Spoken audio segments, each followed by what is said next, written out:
warahmatullahi wabarakatuh. Yang saya hormati Kepala SMP Negeri 21 Rejang Lebong, yang saya hormati Bapak Ibu Dewan Guru serta staf tata usaha SMP Negeri 21 Rejang Lebong, serta yang sama-sama kami hormati Bapak Gandhi Haryanto selaku narasumber implementasi kurikulum merdeka penguatan pembelajaran berpusat pada murid. Puji syukur marilah senantiasa kita panjatkan kehadiran Allah Subhanahu wa Ta'ala, yang mana pada kesempatan siang hari ini kita berkumpul di ruang guru SMP Negeri 21 Rejang Lebong dalam kegiatan implementasi kurikulum merdeka penguatan pembelajaran berpusat pada murid. Dan tidak lupa pula kita kirimkan salawat serta salam kepada junjungan kita Nabi besar Muhammad Sallallahu Alaihi Wasallam, yang mana telah membawa kita dari alam kebodohan menuju ke alam yang penuh dengan ilmu pengetahuan yang sama-sama kita rasakan pada saat sekarang ini. Baiklah, saya akan membacakan susunan acara pada siang hari ini. Yang pertama yaitu pembukaan, kedua doa, tiga kata sambutan dari Kepala SMP Negeri 21 Rejang Lebong, keempat penyampaian materi oleh narasumber, kelima diskusi, dan keenam penutup. Bapak Ibu yang kami hormati, mari sama-sama kita membuka acara pada siang hari ini dengan membaca Bismillahirrahmanirrahim. Melanjutkan acara yang kedua yaitu doa, yang mana doa akan dipimpin oleh Bapak Habib Anwar. Kepada Bapak Habib Anwar kami persilakan.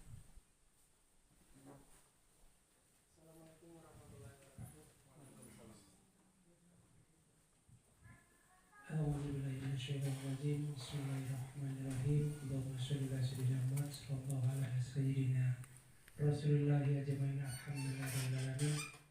Hamdan syakirin hamdan lillahi wa fi ni'mati kafi majida.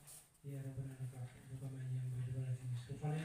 Allahumma sholli salatan ala nabi jamil ahwali wal afat wa qina bi jamil ayat. Wa tarfa'una bi indaka la darajat wa tuballighuna bi afwahi min jamil khairati wa innaka ala kulli syai'in qadir. Allahumma wa li jalina wa li abaina wa li mahdina wa li mustaqina wa tabi baina wa li muslimin wa li ahya'i min ba'd. Rabbana zalamna anfusana wa tabarrana wa tarhamna bima min hadirin. Allahumma ta'ala wa barik. Akhbar syiata bersama ya Allah ya Rabb. Allahumma inna nas'aluka salamatan fid din wa afiatan fil jasad fil ilmi wa barakatan fil rizqi wa tawbatan minal maut wa maghfiratan maut. Allahumma hab lana bi syafaatil maut wa najat minan nar wa fa'idal rizq. Allahumma rabbana li afishna wa bil akhirati hasanah wa qina adzabannar. Subhana rabbika amma yasifun wa salamun alal mursalin walhamdulillahi rabbil alamin. Assalamualaikum warahmatullahi wabarakatuh. Demikian tadi pembacaan doa yang dipimpin oleh Bapak Habib Anwar. Semoga kegiatan kita pada hari ini berjalan dengan lancar hingga selesai.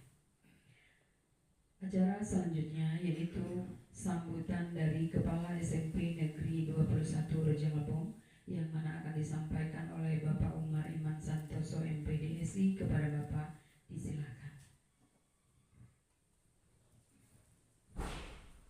Assalamualaikum warahmatullahi wabarakatuh. Yang kami hormati Ibu Wakil Kepala Sekolah, Bapak Ibu dan Guru beserta staf usaha, dan Bapak Gandhi Haryanto selaku narasumber pada kegiatan pada hari ini. Alhamdulillah, puji dan syukur kita panjatkan kehadirat Allah Subhanahu wa Ta'ala. Pada siang hari ini kita bisa berkumpul kembali berkat rahmat dan karunia-Nya. Alhamdulillah, sehingga kita bisa melaksanakan kegiatan kita pada hari ini. Bapak Ibu yang kami hormati, pertama kami memberikan apresiasi kepada, terutama kepada komunitas belajar kita yang masih eksis terus. Kemudian juga terima kasih kepada Pak Gandhi yang pada kesempatan kesempatan ini menjadi narasumber praktek baik aksi nyata. Kami harapkan juga para bapak ibu yang lain yang punya ide atau punya pengalaman dan lain sebagainya, untuk bisa juga kita gunakan komunitas ini untuk sama-sama kita berbagi ilmu, saling sharing, saling menyampaikan kebaikan. Kemudian Bapak Ibu, kami mohon untuk kegiatan ini kita ikuti dengan baik, Bapak Ibu. Pasti sedikit banyak manfaatnya. Pasti nanti akan timbul, akan dapat ilmu baru, akan dapat inspirasi, dapat ide-ide brilian dari kegiatan ini. Sekali lagi terima kasih pada kawan-kawan semua yang bisa hadir untuk mengikuti kegiatan ini. Saya cukup Bapak Ibu, itu saja. Lebih kurang kami maaf. Kami akhiri. Assalamualaikum warahmatullahi wabarakatuh.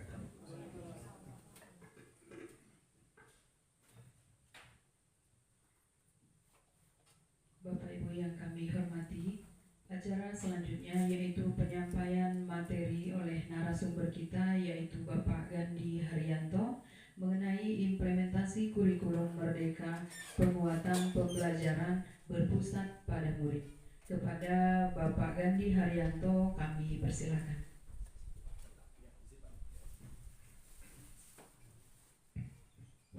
Terus satu, baik, mohon izin Bapak Kepala Sekolah, kita mulai aja. Assalamualaikum warahmatullahi wabarakatuh. Selamat siang dan salam sejahtera untuk kita semuanya. Pertama-tama mari kita panjatkan puji dan syukur kita karena Allah Subhanahu Wa Taala. Alhamdulillah syukur pada siang hari ini kita masih diberikan kesehatan, kenikmatan dan kesempatan untuk hadir kembali dalam rangka kegiatan komunitas belajar kita untuk yang sekian kalinya. Nah, dalam hal ini nanti saya akan mencoba akan menyampaikan kepada Bapak Ibu Dewan Guru. Ini sifatnya kita akan diskusi, ya, sharing, dan ini adalah merupakan hasil daripada kegiatan penguatan implementasi kurikulum Merdeka beberapa minggu yang lalu. Kemudian salawat beri salam mari kita hadiahkan kepada panutan kita, junjungan kita, yaitu Nabi Agung Nabi besar Muhammad SAW. Baik, Bapak Ibu saya hormati, kita langsung aja. Judul untuk pertemuan kita pada sesi hari ini yaitu penguatan terkait dengan pembelajaran berpusat pada peserta didik di dalam implementasi kurikulum Merdeka. Nah, adapun tujuan daripada kegiatan kita pada siang hari ini diharapkan nanti kepada Bapak Ibu semuanya itu memahami terkait tentang bagaimana menyusun TP tujuan pembelajaran dan ATP alur tujuan pembelajaran dan capaian pembelajaran. Kemudian bahwa ATP itu bukan hanya kumpulan tujuan pembelajaran saja, tetapi juga adalah merupakan tonggak capaian pembelajaran siswa atau peserta didik dalam mencapai tujuan capai pembelajaran. Ya, saya ulangi, pembelajaran siswa dalam mencapai capaian pembelajaran. Nah, kemudian nanti diharapkan juga Bapak Ibu nanti mempunyai pengalaman, ya, mempunyai pengalaman terkait tentang bagaimana cara membuat tujuan pembelajaran berdasarkan capaian pembelajaran. Karena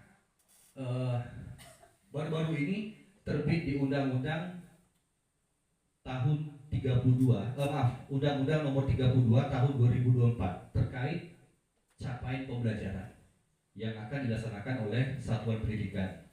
Nah, nanti untuk lebih luasnya saya akan share nanti di grup kombel kita itu undang-undang yang terbaru tahun 2024 di nomor 32 terkait tentang capaian pembelajaran.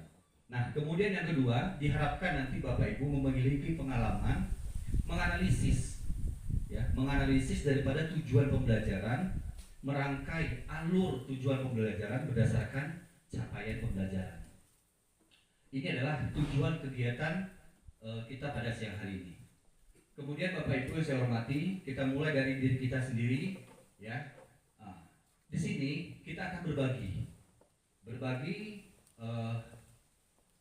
terkait tentang kesimpulan daripada kegiatan kita pada hari ini. Di sini ada dua, ya, ada dua nanti yang akan kita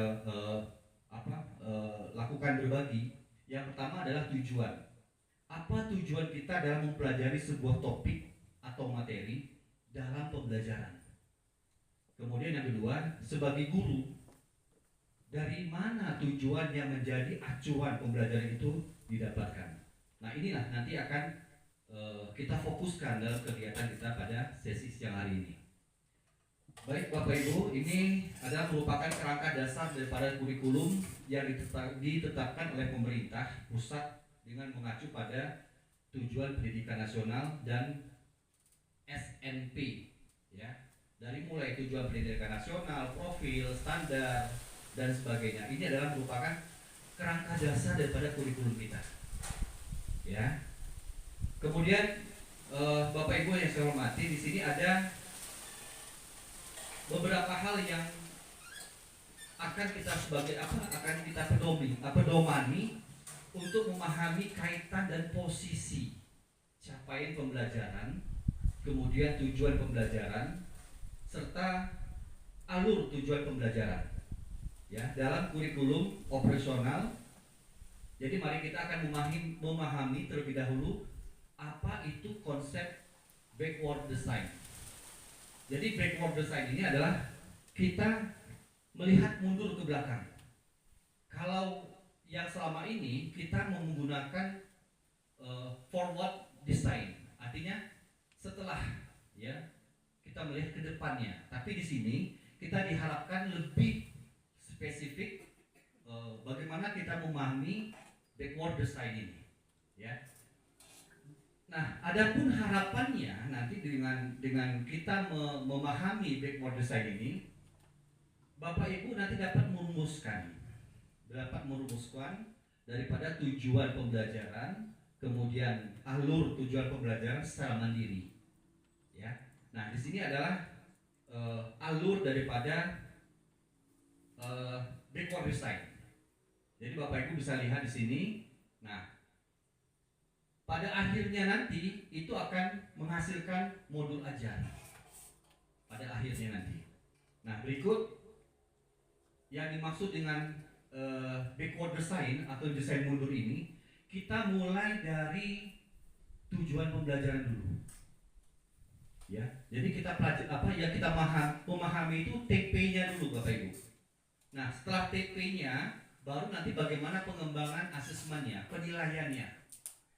Nah, setelah penilaian baru nanti bagaimana kita merencanakan proses pembelajaran, bagaimana kita merencanakan kegiatan pembelajaran di kelas. Nah, ini terbalik. Itu makanya di sini ada model desain backward design atau desain mundur. Nah, adapun untuk memulai dengan tujuan pembelajaran, di sini guru menentukan tujuan pembelajaran sebagai berikut. Siswa akan memahami bagaimana, kalau sini ada pelajaran matematika, ya, menghitung. Ini saya contohkan untuk matematika dengan teori Pythagoras. Kemudian siswa akan memahami bagaimana menerapkannya. Kemudian ketiga, menerapkannya teori Pythagoras dalam kehidupan sehari-hari. Nah, ini ada 2 poin ini bagaimana kita menentukan daripada tujuan pembelajaran. Nah, setelah itu Bapak Ibu baru kita mengembangkan asesmennya. Asesmennya di sini adalah siswa itu saling melakukan pengajaran, ya, pengajaran sebaya tentang teori Pythagoras. Kemudian siswa melengkapi lembar kerja individu atau LKPD. Kemudian guru melakukan tanya jawab untuk berdiskusi dengan seluruh siswa, ya. Dan terakhir, bagaimana kegiatan di luar kelasnya, dari mulai siswa itu harus menentukan dan menunjukkan manakah yang lebih cepat berpindah dari sudut lapangan di titik barat daya atau dengan melewati jalan setapak. Nah, ini contoh untuk matematika. Ya, saya ambil contoh untuk matematika. Karena saya nanti akan mencontohkan lebih spesifik kebetulan saya di PJOK, jadi akan saya mencontohkan nanti di PJOK bagaimana cara membuat tujuan pembelajaran, ya, dari capaian pembelajaran yang sudah ada, bagaimana alur pembelajarannya. Nanti saya akan lebih spesifik ke mapel saya di PJOK. Nah, kemudian yang ketiga adalah merencanakan kegiatan. Nah, di dalam merencanakan kegiatan ini, kemudian nanti Bapak Ibu bagaimana nanti merencanakan kegiatan siswa itu belajar secara induktif mengenai teori Pythagoras. Nah, dalam kelompok kecil, kemudian dari siswa itu saling mengecek pemahaman, ya, dan siswa itu saling bisa menjelaskan teori Pitagoras ke sesama rekan sejawatnya atau teman sebayanya, ya. Nah, ini adalah langkah-langkah terkait dengan backward design, ya, atau desain mundur. Nah, yang selama ini Bapak Ibu kita menggunakan forward design, jadi merancang ke depan. Kalau tadi kita mulai itu dari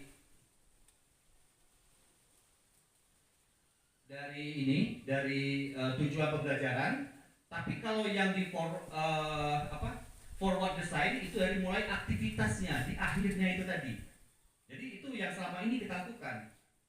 Jadi merancang itu ke depan, ya, dari mulai aktivitas belajar, kemudian asesmennya, baru ke tujuan pembelajarannya. Ini yang selama ini kita lakukan. Makanya kita diharapkan nanti bagaimana kita merancang pembelajaran itu dengan menggunakan pola atau model desain mundur atau backward design. Nah, untuk forward design atau merancang ke depan ini biasanya guru menyusun kegiatan pembelajaran bagaimana mengajarkan konten, mengembangkan penilaian seputar kegiatan belajar tersebut, dan baru kemudian mencoba untuk menarik hubungan dengan tujuan pembelajaran. Nah, ini yang selama ini kita lakukan. Nah, kemudian Bapak Ibu, di sini sudah jelas nih perbedaannya dari mulai backward design dengan forward design, ya. Nah, kemudian Bapak Ibu, nah di sini baru jelas sekali bahwasanya di sinilah perbedaannya. Kita lebih fokus pada pengajaran atau aktivitas daripada pembelajaran itu sendiri, ya, output atau outcome-nya. Jadi bisa menjadi miskonsepsi bahwa belajar itu adalah aktivitas, padahal pembelajaran itu adalah pertimbangan yang cermat terhadap makna daripada aktivitas tersebut. Nah, ini perbedaan daripada forward dengan backward, ya. Jadi pendekatannya itu lebih disengaja dan terencana untuk mencapai hasil yang diinginkan atau yang lebih efektif. Nah, kemudian Bapak Ibu, nah ini dia contoh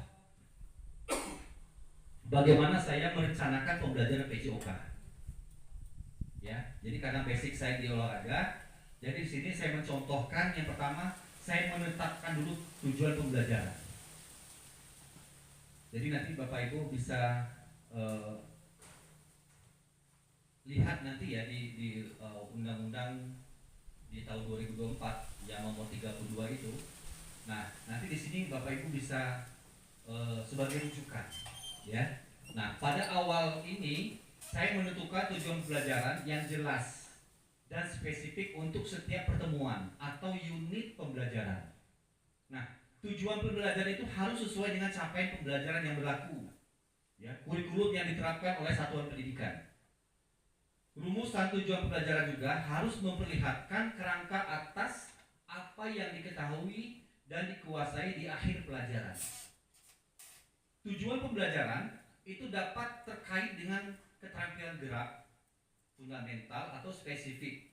Jadi pemahamannya itu tentang prinsip-prinsip kebugaran jasmani, bagaimana kerja timnya, dan bagaimana cara mengambil keputusan yang taktik. Jadi untuk mengetahui apakah peserta didik itu telah mencapai tujuan pembelajaran, jadi guru itu harus menetapkan kriteria dulu, ya, kriteria atau indikator ketercapaian tujuan pembelajaran. Nah, ini saya contohkan di PJOK, ya. Jadi bagaimana cara menetapkan tujuan pembelajarannya. Kemudian Bapak Ibu, ini asesmennya. Jadi dalam merancang asesmennya itu menilai apakah peserta didik itu sudah mencapai tujuan yang dirumuskan atau belum. Jadi asesmen ini dapat bersifat formatif atau sumatif. Jadi umpamanya materi saya itu tentang senam umpamanya. Jadi senam itu bukan saya gunakan dalam bentuk formatif, melainkan nanti dalam bentuk sumatif. Ya, begitu juga kebalikan. Kalau nanti saya memberikan materi tentang permainan bola besar, nah itu nanti akan saya gunakan penilaiannya formatif, bukan sumatif. Nah, kemudian bagaimana merancang kontennya? Nah, di sini nanti ada di akhirnya, nah ini menyusun rencana langkah-langkah pembelajarannya. Jadi guru itu akan mengorganisir aktivitas dan konten pembelajaran dalam tahap yang logis. Ya, pastikan setiap aktivitas itu dikembangkan berdasarkan aktivitas sebelumnya. Nah ini langkah-langkah pembelajarannya. Dan kalau di kami di PJOK itu ada tahapan bagaimana cara menyusun rencana keselamatan. Ya, nah bagaimana cara menyusunnya? Jadi yang pertama kami akan memperhatikan faktor keselamatan dalam merencanakan pembelajaran PJOK, mengidentifikasi kira-kira risiko potensi dan tindakan pencegahan yang akan diambil dalam aktivitas pembelajaran di lapangan. Jadi kami harus mengidentifikasi kira-kira hal apa nanti yang akan terjadi negatifnya lah pada saat proses pembelajaran di lapangan.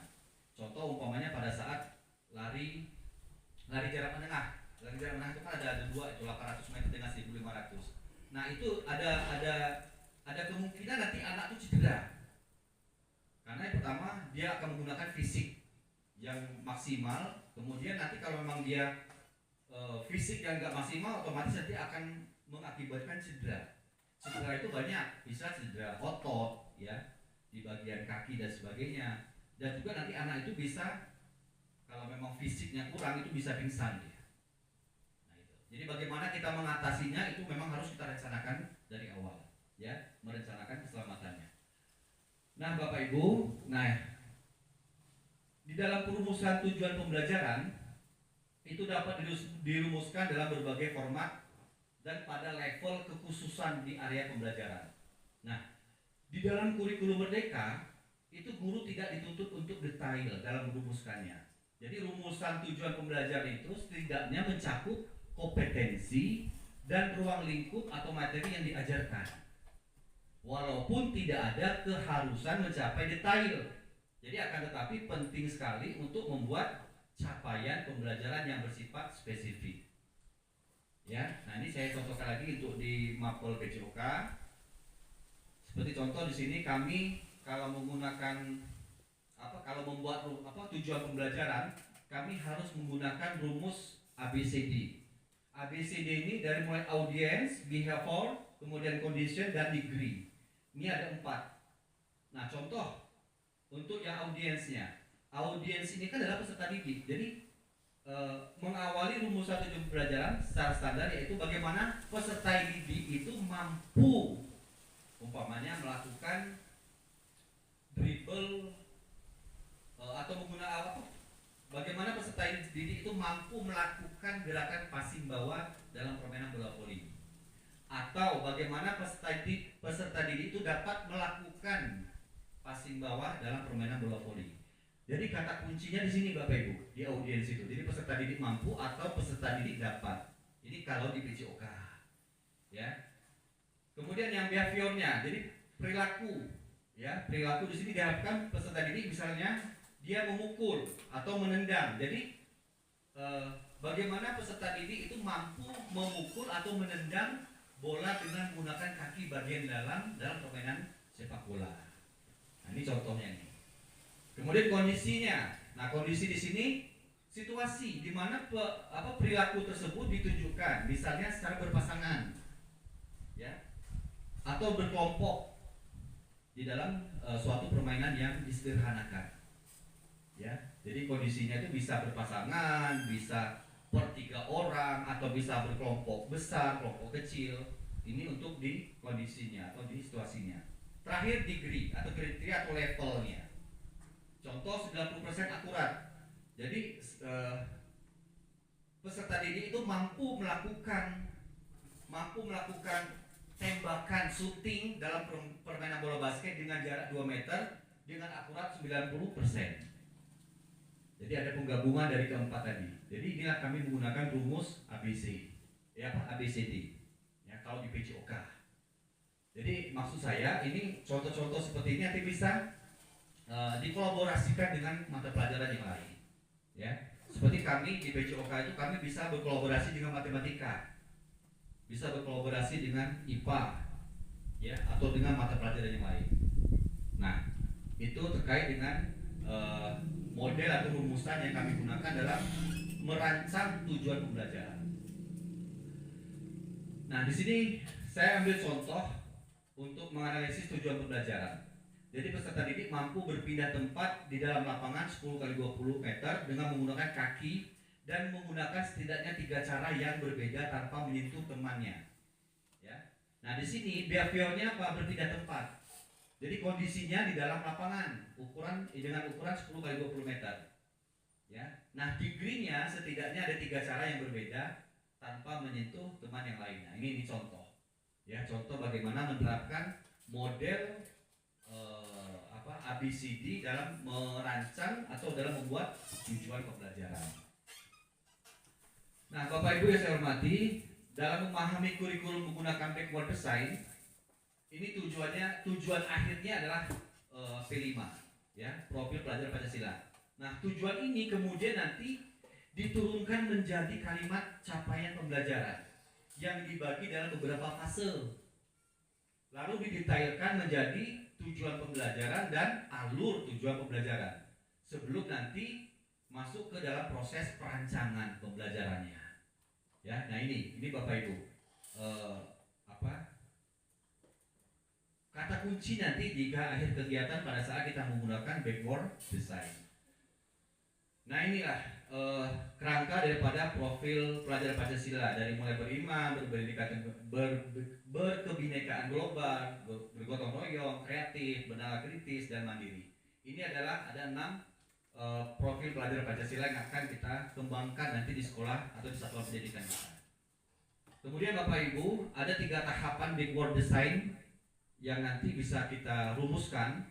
Yang pertama adalah mengidentifikasi hasil yang diinginkan, kemudian menentukan bukti dan asesmennya, terakhir baru merencanakan tahapan kegiatan pembelajaran. Nah, adapun dalam merumuskan tujuan pembelajaran ini, tujuan pembelajaran dan alur tujuan pembelajaran dengan menggunakan capaian pembelajaran sebagai acuannya. Ya. Yang jelas dari capaian pembelajaran yang sudah kita gunakan itu tidak jauh berbeda dengan capaian pembelajaran yang baru-baru ini terbit di 2024 yang di nomor 32 itu. Ya, nanti saya akan tampilkan contoh capaian pembelajaran yang terbaru yang di tahun 2024. Nah, kemudian Bapak Ibu, tahapan 1 ini di sini adalah identifikasi daripada hasil yang diinginkan. Pertanyaannya, untuk mengidentifikasi hasil yang diinginkan, apa yang perlu didengar, apa yang perlu dibaca, apa yang perlu dilihat, dijelajahi atau ditemukan oleh peserta didik. Ya, ini kita akan mengidentifikasinya. Kemudian yang kedua, pengetahuan dan keterampilan apa yang perlu dikuasai oleh peserta didik. Yang ketiga, apa ide-ide besar dan pemahaman yang penting yang harus dipertahankan peserta didik setelah mengikuti pembelajaran. Ya, pertanyaan ini nanti membantu kita untuk apa? Yang pertama, membuat tujuan pembelajaran yang konkret dan spesifik. Ini yang pertama. Kemudian yang kedua, menentukan konten terbaik. Dan terakhir, mengidentifikasi daripada hasil yang diinginkan. Inilah nanti tujuan akhirnya di sini. Ya. Dari beberapa pertanyaan yang akan kita identifikasikan terhadap peserta didik kita. Kemudian Bapak Ibu, ini ada beberapa karakteristik sekolah dalam kurikulum, ya, kurikulum operasional sekolah secara mandiri itu berdasarkan kerangka dan struktur kurikulum sesuai dengan karakteristik dan kebutuhan daripada satuan pendidikan kita masing-masing.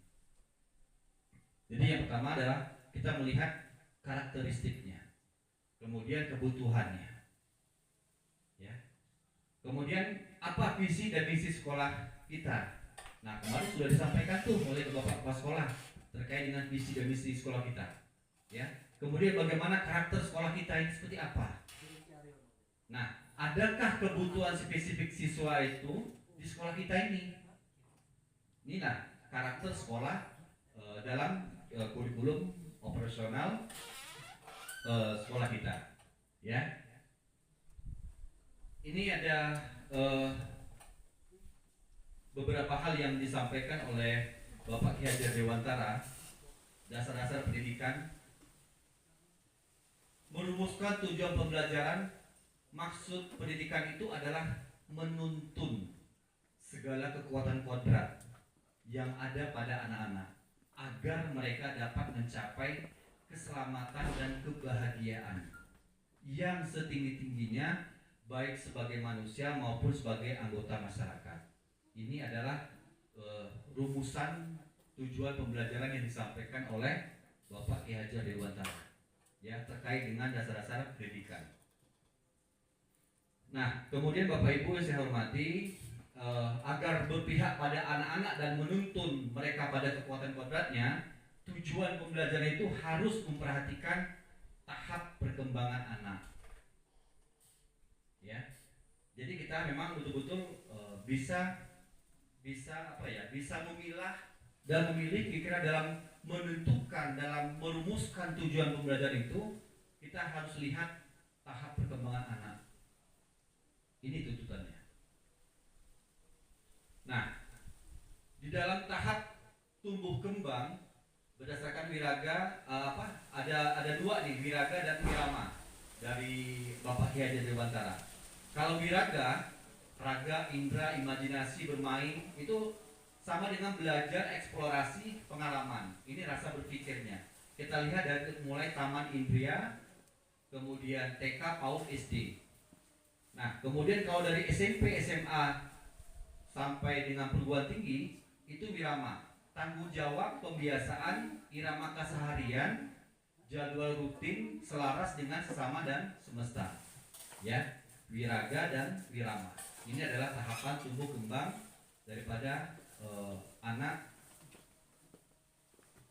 anak-anak di lingkungan pendidikan, khusus baik itu di tingkat SD, TK, PAUD, kemudian SD, SMP, SMA, dan SMK sampai ke perguruan tinggi.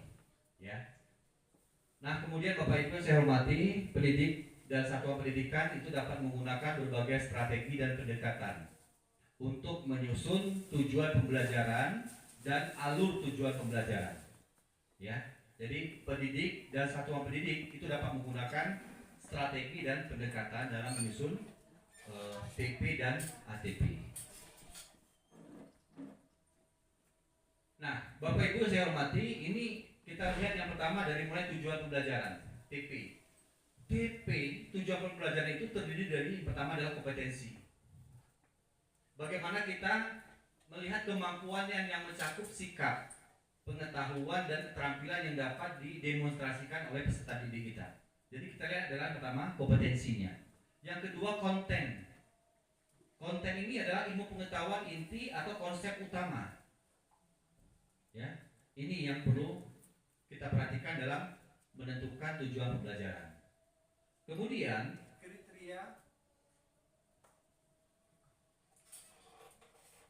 kriteria daripada alur tujuan pembelajaran. Yang pertama menggambarkan urutan pengembangan kompetensi yang harus dikuasai. Ini yang pertama. Yang kedua, ATP dalam satu fase, itu menggambarkan cakupan dan tahapan pembelajaran yang linear.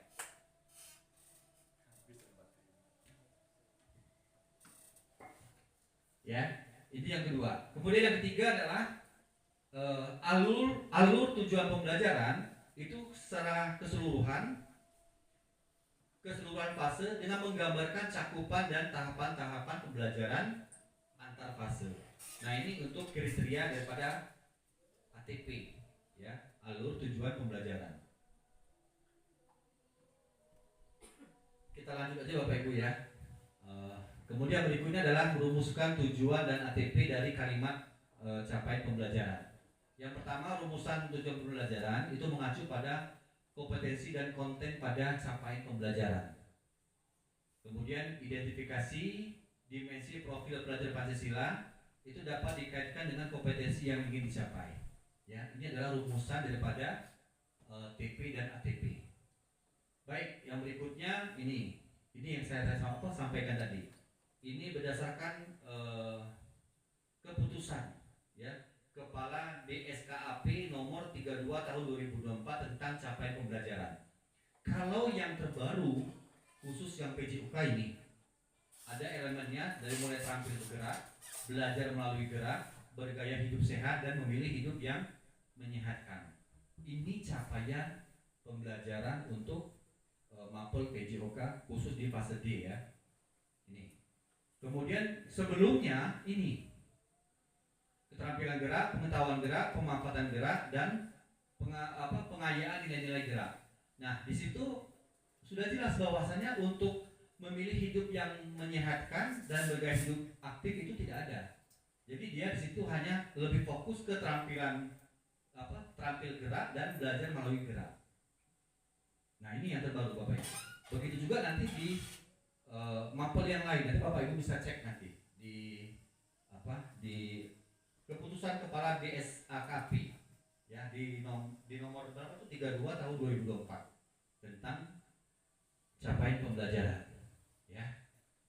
Oke, kita lanjut. Nah, ini dia elemen daripada capaian pembelajaran. Jadi di setiap capaian pembelajaran suatu mata pelajaran itu memiliki beberapa elemen atau kelompok kompetensi esensial yang berlaku sama untuk semua fase pada mata pelajaran tersebut. Nah, masing-masing elemen tersebut itu memiliki capaian per fasenya. Ya, saling menunjang untuk mencapai pemahaman yang dituju. Nah, elemen sebuah mata pelajaran itu mungkin saja sama atau berbeda dengan mata pelajaran yang lainnya.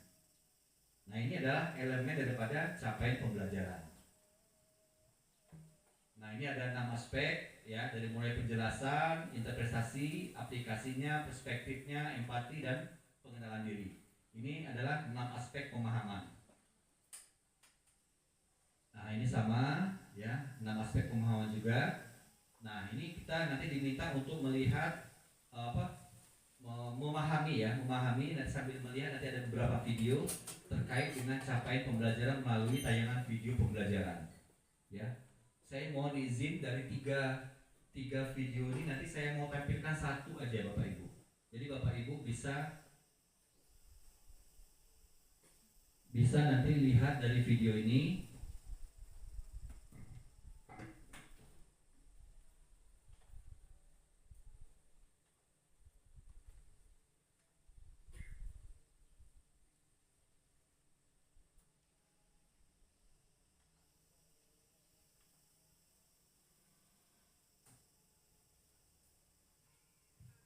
Nah, di sini ada 3 Bapak Ibu videonya. Yang pertama terkait dengan memahami capaian pembelajaran, merumuskan tujuan pembelajaran, dan menyusun alur tujuan pembelajaran.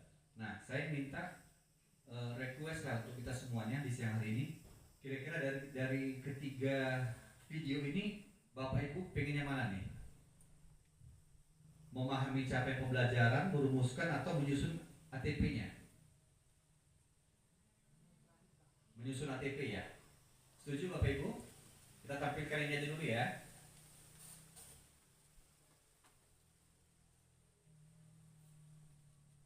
Bersyukur dulu, energinya gak habis-habis. Hasilnya bombastis. Menghindari berkat gigi palsu. Gigi palsu merekat hingga 12 jam, gigitan lebih kuat.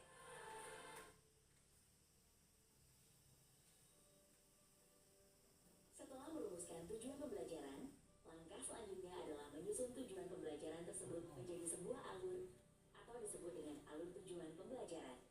Alur tujuan pembelajaran atau ATP sebenarnya memiliki fungsi serupa dengan silabus yang selama ini kita kenal.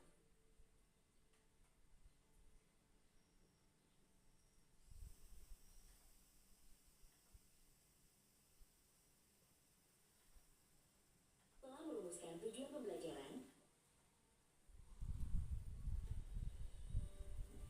Menyusun alur tujuan pembelajaran. Langkah selanjutnya adalah menyusun tujuan pembelajaran tersebut menjadi sebuah alur atau disebut dengan alur tujuan pembelajaran. Alur tujuan pembelajaran atau ATP sebenarnya memiliki fungsi serupa dengan silabus yang selama ini kita kenal. ATP merupakan perencanaan dan pengaturan pembelajaran serta fase, tidak terpotong di tengah jalan. Artinya dalam penyusunan ATP memang didedikasikan untuk memenuhi CP dalam satu fase dan tidak dapat diteruskan pada fase setelahnya. 3. Sama seperti saat memahami CP, alur tujuan pembelajaran juga perlu dikembangkan secara kolaboratif dengan guru satu fase.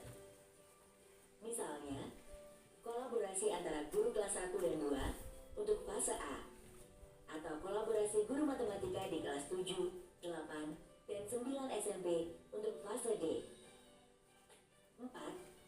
Alur tujuan pembelajaran dikembangkan sesuai karakteristik dan kompetensi yang dikembangkan setiap mata pelajaran. Oleh karena itu, sebaiknya dikembangkan oleh pendidik yang mahir dalam mata pelajaran tersebut. 5. Penyusunan alur tujuan pembelajaran tidak perlu lintas fase, kecuali pendidikan khusus. 6.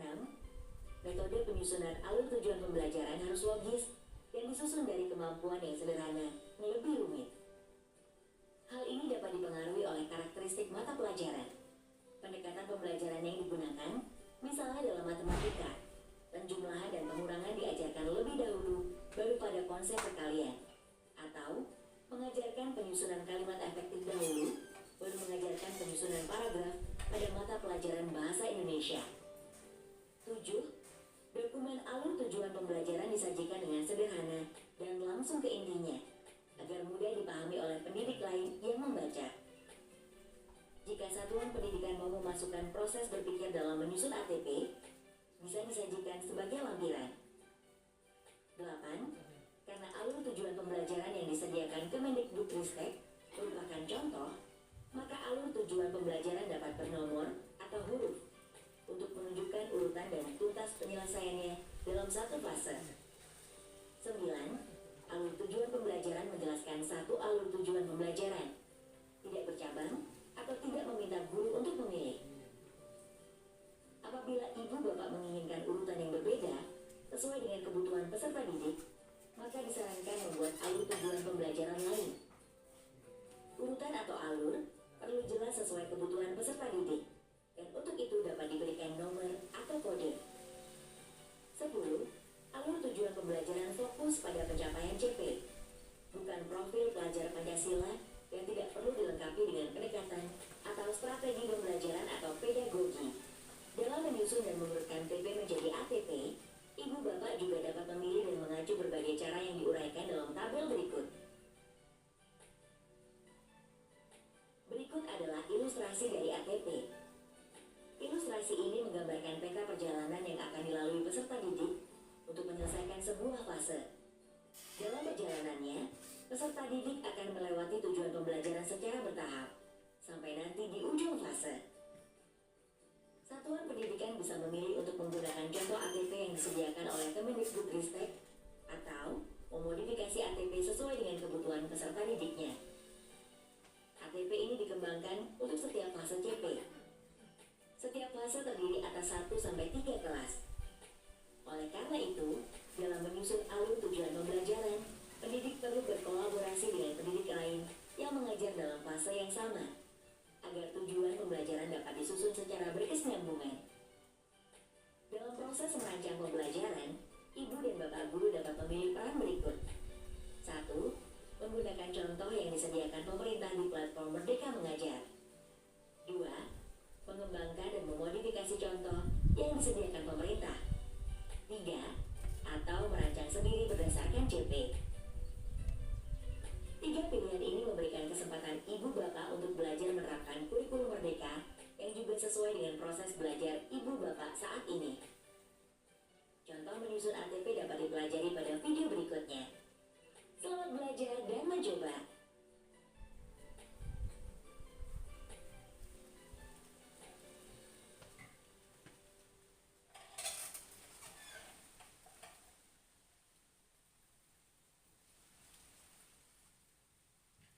Oke, Bapak Ibu. Nah, tadi Bapak Ibu sudah menyaksikan tuh bagaimana kita menentukan alur daripada tujuan pembelajaran. Ya, sebetulnya kalau kita lihat dari runtutannya, itu kita mulai dari merancang atau menentukan tujuan pembelajaran dulu. Jadi capaian pembelajaran yang sudah ada. Kemudian baru nanti di tahap akhirnya baru kita menentukan alur tujuan pembelajaran. Yang tadi sama-sama kita lihat videonya. Oke, langsung aja ya Bapak Ibu ya.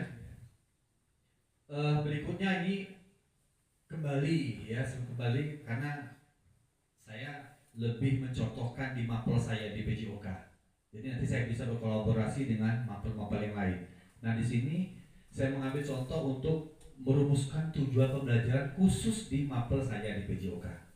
Nah, yang pertama, kalimat capaian pembelajarannya di akhir fase itu peserta didik dapat menunjukkan kemampuan dalam mempraktikkan keterampilan gerak spesifik sebagai hasil analisis pengetahuan yang benar, melakukan latihan aktivitas jasmani dan kebugaran untuk kesehatan sesuai dengan prinsip latihan, menunjukkan perilaku tanggung jawab personal dan sosial serta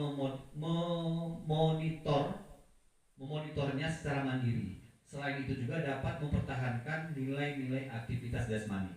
Ini adalah kalimat CV di akhir fase, khusus di saya di fase D Mapel PJOK.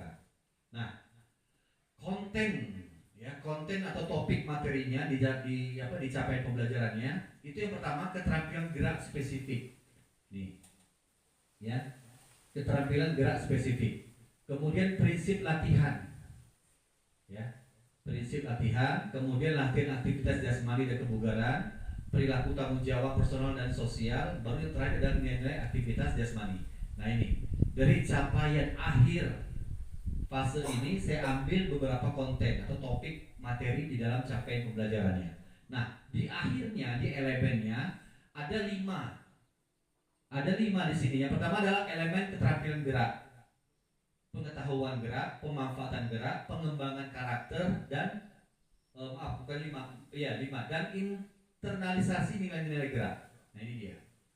Ya, ada 5 elemen yang akan dihasilkan dari capaian akhir fase yang saya sampaikan barusan. Ini khusus untuk di PJOK. Nah, analisanya elemen capaian pembelajarannya, bagaimana hubungan dan peran elemen dengan kompetensi yang dituju dalam capaian pembelajaran pada fase D. Ya. Nah, ini. Capaian pembelajaran mata pelajaran fase. Untuk fase D, kompetensi yang dicapai atau yang dituju pada capaian pembelajaran, peserta didik dapat menunjukkan kemampuan, ya, dan sebagainya. Kemudian elemennya ini tadi yang ada 5, ya. Kemudian nanti hubungan dan peran elemennya dengan kompetensi yang dituju, yaitu ada 4 elemen saling mendukung dan menguatkan dalam pencapaian tujuan pembelajaran, ya, pada fase D melalui tahapan aktivitas pembelajaran seperti penjelasan, interpretasi, perspektif, pengenalan dan sebagainya. Nah, ini untuk penjas ya di akhir fase yang saya sampaikan. Kemudian contoh tujuan pembelajarannya. Oh, tadi capaian pembelajaran. Nah, yang kedua ini adalah contoh merumuskan tujuan pembelajaran. Kalimat CP-nya ini tadi menunjukkan kemampuan dan mempraktikkan. Kemudian nanti konten atau topiknya di sini adalah keterampilan gerak spesifik dan analisis keterampilan gerak. Cuma 2 saya ambil di sini untuk tujuan pembelajarannya. Dan nanti di kompetensinya ini tadi analisis keterampilan gerak spesifik dan mampu mempraktikkan keterampilan gerak spesifik dan sebagainya. Nah, ini ya. Nanti saya contohkan juga untuk yang bahasa Indonesia. Saya mencoba mencontohkan yang bahasa Indonesia. Sebentar. Ini yang tujuan pembelajaran tadi PJOK ya. Nah, ini saya ambil contoh yang bahasa Indonesia. Contoh yang bahasa Indonesia, fase D-nya elemen membaca dan memisah. Nanti kalau ada salah nanti tolong direvisi Bu Hana ya, Bu Susi ya. Nah, ini dia fase D-nya atau elemennya. Peserta didik memahami informasi berupa gagasan, pikiran, pandangan, arahan atau pesan dari teks deskripsi, narasi, puisi dan sebagainya. Ini adalah elemennya. Kemudian kontennya atau kata kunci dari situ adalah jenis teks dari mulai narasi, deskripsi dan sebagainya. Kemudian penyajian teksnya visual dan audiovisual. Ekspresi simpati, kepedulian, empati, dan terakhir pendapat pro dan kontra. Ini dari yang elemen yang dari membaca dan memirsa. Ya, ini betul nggak Bu Susi? Membaca dan memirsa nih fase D. Oh, masih kelas 13 ya? Iya, kelas 7. Budi kelas 7, kelas berapa? Kelas 9. Oh, Bu ini, Bu Helina ya. Nah, ini. Kalau yang kelas 7 ini Bapak Ibu, membaca dan memirsa. Ya? Iya, ini memirsa ya. Memirsa sebagai apa? Menonton, menyaksikan ya Bu Ana ya. Menyaksikan dia. Nah, kontennya atau kata kunci ini tadi jenis teksnya dari mulai narasi, deskripsi, puisi, eksplanasi dan sebagainya. Nah, kompetensinya di sini ada 6 di sini.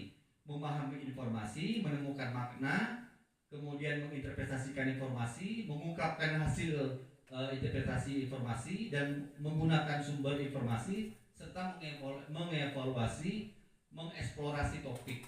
Nah, ini kompetensinya. Nanti kalau salah nanti tolong diperbaiki ya. Nah, ini untuk yang bahasa Indonesia tadi. Jadi fase D-nya elemennya membaca dan memirsa. Ini dia dari Bapak Ibu, memahami informasi. Nah, ini ada beberapa kata kuncinya di sini. Ya. Oke. Tujuan pembelajarannya sama, peserta didik mampu, peserta didik juga mampu di sini atau peserta didik dapat ya. Nah, kontennya, teks naratifnya, sumber bacaannya tentang apa? Kompetensinya ini yang diharapkan. Jadi dari capaian pembelajaran nanti diambil kata kuncinya di situ Bapak Ibu. Ya. Oke, alur pembelajaran dari rumusan kalimat tujuan pembelajaran. Peserta didik mengidentifikasi 20 kosakata baru dari teks naratif yang dibaca. Ya, sampai dengan peserta didik dapat atau mampu merumuskan kerangka untuk melanjutkan dan mengembangkan teks naratif dengan bantuan beberapa topik pilihan. Nah, ini alur daripada pembelajaran dari rumusan kalimat tujuan pembelajaran khusus di fase D mapel bahasa Indonesia tentang apa tadi? Memirsa dan membaca. Ya. Oke, nah saatnya kita berlatih. Nah, untuk berlatih ini nanti Bapak Ibu bisa menyusun tujuan pembelajaran dan dari capaian pembelajaran yang sudah ada. Nanti bisa saya share nanti di grup keputusan kepala tentang apa tadi? Tentang capaian pembelajaran di nomor 32 tahun 2024. Jadi nanti Bapak Ibu bisa berpedoman merujukan kepada surat keputusan tersebut. Ya Bapak Ibu ya. Oke, saya rasa itu aja. Berlatih dalam kelompok, nanti Bapak Ibu bisa saling berkolaborasi seperti yang saya sampaikan di awal. Seperti saya di olahraga ini, saya bisa berkolaborasi dengan mapel-mapel yang lain. Nah, yang selama ini saya lakukan, saya berkolaborasi dengan matematika Bapak Ibu. Untuk yang IPA belum, karena materi tentang pola hidup sehat itu biasanya saya gunakan, saya berikan pada saat di bulan puasa. Ya, pada saat bulan puasa itu biasanya memberikan materi-materi atau teori-teori tentang kesehatan. Nah, itu saya nanti bisa berkolaborasi dengan guru IPA. Nah, untuk yang selama ini saya berkolaborasi dengan matematika. Contoh, pada saat saya memberikan permainan kecil, pada saat saya memberikan materi permainan kecil, itu anak-anak saling memberikan bola dengan dia menghitung. Nah, menghitungnya ini